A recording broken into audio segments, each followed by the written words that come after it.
You are MI6 agent James Bond, 007, on a mission to stop a crime syndicate from obliterating Britain's economy. You have to use shooting prowess and stealth to achieve your mission. Late in the life of the Super Nintendo Entertainment System, a game company called Rare conceived of a 2D platformer based on the latest James Bond movie. Over time, that plan evolved into a Virtua Cop-style on-rail shooter for Nintendo's next console, codenamed Ultra 64. Rare soon dumped the on-rails aspect and made it a free-roaming shooter. On this episode of Knee Deep in the Dead, we explore the world of stealth, gunplay, and action that is Goldeneye 007 on the N64.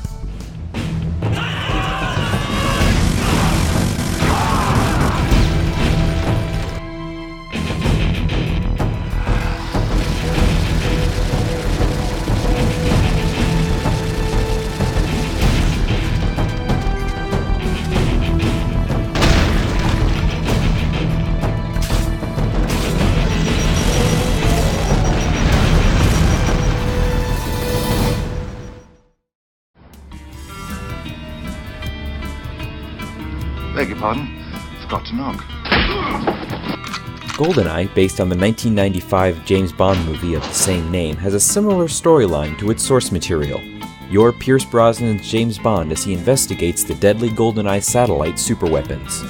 Along the way, you fight Russians, terrorists, and evil henchmen on your way to defeat Sean Bean in video game form as Alec Trevelyan, former as 006, now leader of the Janus crime syndicate. To accomplish his mission, Bond has to sneak and shoot his way through a secret nerve gas facility, a French frigate,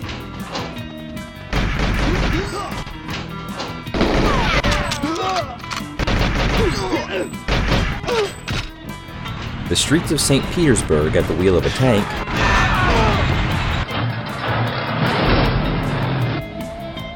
an armored train,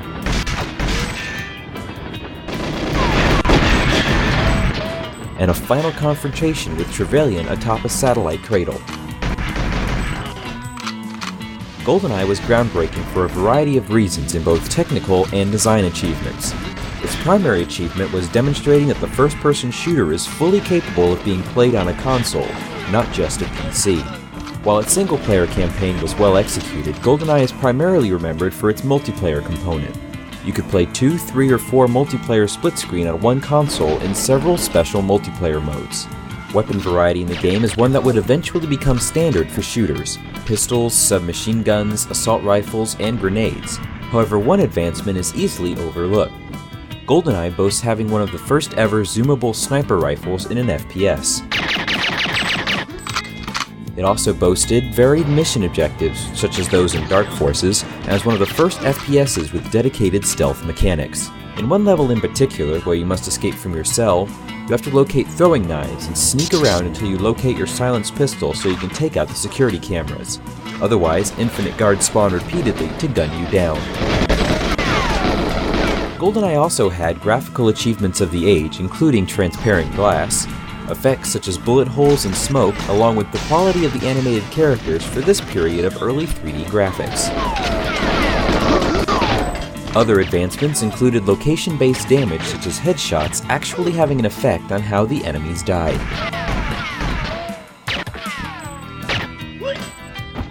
However, there were a few problems in the design that were evident of the period when the FPS was still learning. A non-linear level design with objectives having to be accomplished was somewhat non-intuitive. The lack of even a minimap or clue as to where something needed to be accomplished could lead players to wandering aimlessly or having to guess what still needed to be done. This, coupled with the limited health system in which you can't recover any health, only armor, and, in some examples, constantly respawning enemies, could help to ensure death by aimless wandering. There's also a lack of any sort of dialogue audio, which makes some of conversation scenes somewhat awkward, which isn't helped by its admittedly dated character models. Despite this, Goldeneye is a standout example of a licensed game being one of great quality rather than a shoveled-out mess. Releasing 2 years after its source material, Goldeneye was hailed as a success, eventually selling more than 8 million copies. This made it the third highest selling game in the Nintendo 64's library, and a template for not only future console FPSs, but FPSs in general. Our next game, however, despite debuting the same year as Goldeneye, is a bit of a step back graphically, but fun nevertheless, slicing its way into the heart of the FPS genre. And we'll talk about that in the next episode. Until then, my friends, as always, game on and take care.